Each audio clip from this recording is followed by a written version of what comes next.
Welcome back to SportsCenter. Joel Embiid, what an effort this guy put on tonight. 34 points, 12 rebounds, 6 assists, helping to lead the Sixers to the Game 7 win over the Celtics in Boston, closing out Boston season, and the Sixers move on to take on the Knicks starting Monday in New York. Stay in Boston, though. Tim Bontemps there to join us now. So what can you tell us, Tim, about Embiid's impact on this Sixers team? He started playing after the appendectomy in Game 4, and they basically win 3 of 4 and take the series. Yeah, I mean, David, it's been a wild week for Joel Embiid and the 76ers. I mean, he came back in that Game 4 on Sunday, and they got routed in that game in Philly, and everybody thought the series was over. But since the second half of Game 5 here in Boston on Tuesday, this series is completely flipped around because of Joel Embiid's ability to dominate the paint. The Celtics really didn't find an answer to it over the course of the last couple games, and it was enough to power Philadelphia to their first series victory against the Boston Celtics since 1982. They had lost 6 consecutive series to these guys. They had been 0-18 when down 3-1 in a best-of-7 series before winning tonight. And this is a team, and Joel Embiid in particular, that has really struggled in the playoffs. He'd been 0-3 against Boston in his career. He had been 0-3 in Game 7s in his career. Both of those now have a win in the positive column for him after this game. And Tyrese Maxey, Paul George, Nick Nurse, the message from all of them was the same. Joel Embiid came out in this game determined to try to carry this team to a win, to push them to a place that he and they had not been able to get to over the course of his 10 years playing for the 76ers. He managed to do it by the skin of their teeth. Obviously, Boston came back from down 18, nearly came ahead, got ahead in the final couple of minutes, but Sixers got a big push from Tyrese Maxey at the couple final minutes of the game and hung on to get a huge win in advance to play the Knicks, as you said, David, on Monday. Hey, Tim, as you said, you don't really think of the Sixers gutting out a series like this. It has not been in their DNA, their MO over the years, and yet they do it. And as for the Celtics, I think a lot of people expected this is a team that's going to make a deep run into this postseason. Instead, they're bounced, and they lose the last 3 games of the series. How are they dealing with all that? Yeah, I mean, David, on the flip side, like you said, the Boston Celtics came into these playoffs arguably as the favorites to make it back to the NBA Finals, which is a remarkable thing given we're still less than a year away from Jason Tatum tearing his Achilles against the Knicks in the Eastern Conference semis. And as of a few days ago, after that Game 4 win, it looked for all the world like it was going to be Knicks-Celtics again in the conference semifinals. But as you mentioned, lose 3 games in a row, the Celtics do. They were 32-0 in their franchise history when leading 3-1 in a best-of-7 series. They obviously now are 32-1. And the message from the Celtics after this game, which obviously was a strange one with Jason Tatum being ruled out a couple of hours before tip with left knee stiffness, causing them to play a starting lineup that they had never used at all season long. Joe Mazzulla, though, was defiant about the way his team played. He said he liked the opportunity to try to give a different look at the start of the game, defended the way his team plays in terms of relying on the three-point shots, as they said they'd lean into the math, as they always have under him. And Jaylen Brown, asked if he had any regrets, said no, that he was really proud of the way his team fought, especially without their best player being out there. But in the end, the Celtics had 3 chances to close the series out, did not get it done. And after a stunning few days, they are going home. And the Philadelphia 76ers, after years of falling short against the Boston Celtics, are now moving on to play another Eastern Seaboard rival in the Knicks starting on Monday. Looking forward to that, that's for sure. Tim Bontemps giving us the very latest, buttoning up this Game 7 in Boston. In 7 games, let's show you how it went down at TD Garden tonight. Jason Tatum out with knee stiffness. Here's Tyrese Maxey Thursday on the matchups going into Game 7. Sometimes it's not about the X's and O's, it's about the Jims and the Joes. Like, who you have on your team. Our Jims and Joes got to be better than theirs. You know what I mean? It's going to be a dogfight. It's going to be extremely difficult. Every single second going to be a roller coaster ride. Jims and the Joels, right? Embiid. The jumper over Ron Harper Jr. Ron Harper Jr. got a rare start. Joe Mazzulla had a radically different starting 5. It didn't help. VJ Edgecombe over Harper again. Sixers up by 9 early. And then they're up 11. Maxey working Ugo Gonzalez. Maxey showing off the skills. They just had more talent on the court, really, frankly, than the Celtics did. Philadelphia up by 5 at the break, 3rd quarter. Embiid getting stretched out on the rack.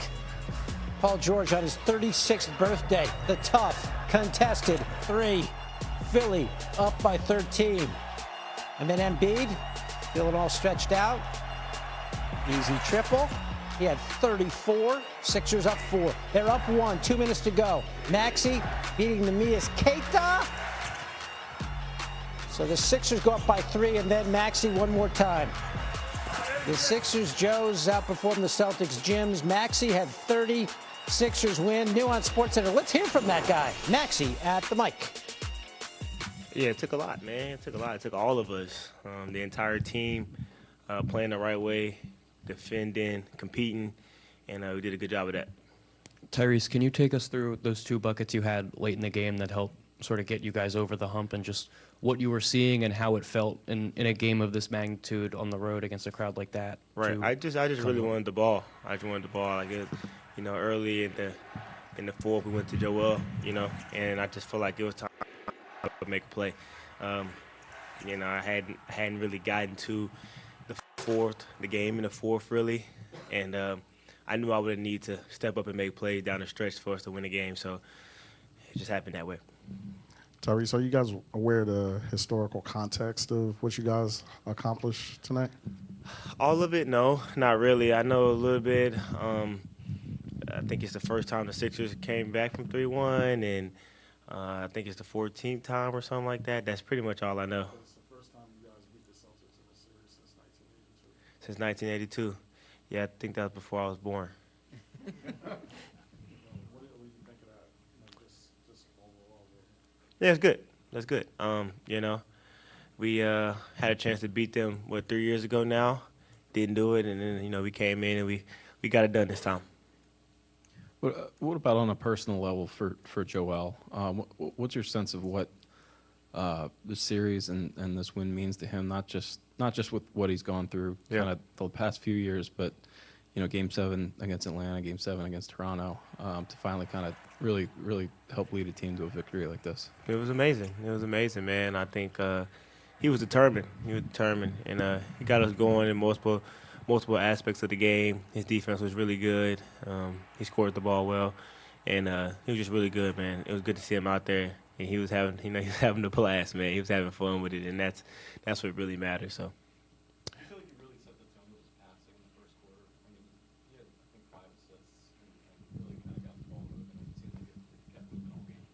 Yeah, he did a good job of that. I think he was being very unselfish early, and he got a lot of assists, and he was good. Tyrese, what aspect of your game do you think has evolved or improved the most over the last couple of years? I think my playmaking and my defense, those 2 things. The game has slowed down for me a little bit, and I'm able to make certain passes that I wasn't able to make a few years ago. And then defensively, I think I finally learned, how to be physical enough and actually play, physical defense. Jaylen Brown made some tough shots over me this series, but I think I did a really good job guarding him. You know what I'm saying? And I think that's something that's going to really help us down the stretch. There was an incident between Joel and Jaylen where Joel said something to Jaylen, and then there was a free throw incident, and you were on the elbow. It seemed like you were there to make sure that nothing escalated. Is that accurate? Was that a leadership moment for you? Yeah, I just wanted to see what was going on. I just wanted to be in the mix. I just wanted to be in the mix a little bit. Hey, man, listen. So what was going on? Nothing. A whole bunch of nothing.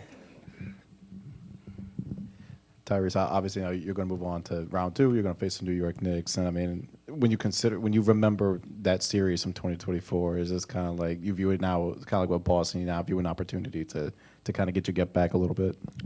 Yeah, I mean, that was 2 years ago, so it's in the past. It definitely didn't feel good at the time being.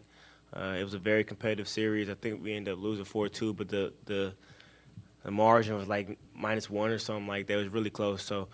I expect nothing less.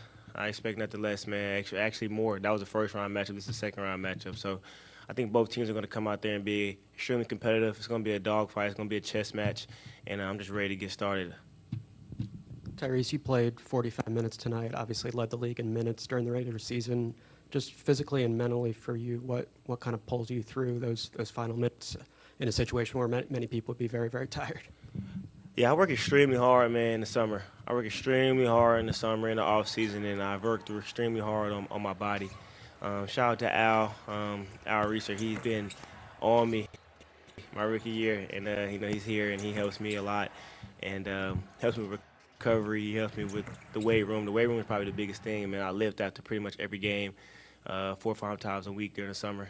And I think that really helps me for moments like this. I don't really feel tired right now, honestly. I mean, I think I played, I don't know how many minutes straight, but it happens, man. I think I'm just willing to do whatever it takes for us to win.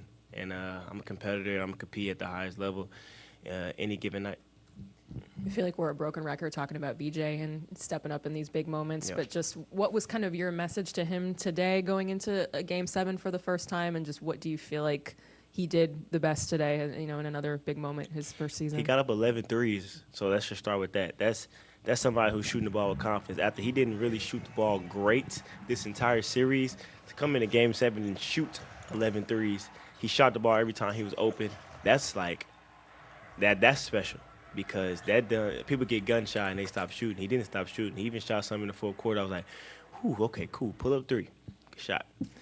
But this is who he is. And then his defense was amazing. His, you know what was funny? Like his demeanor and him being so calm in the moment.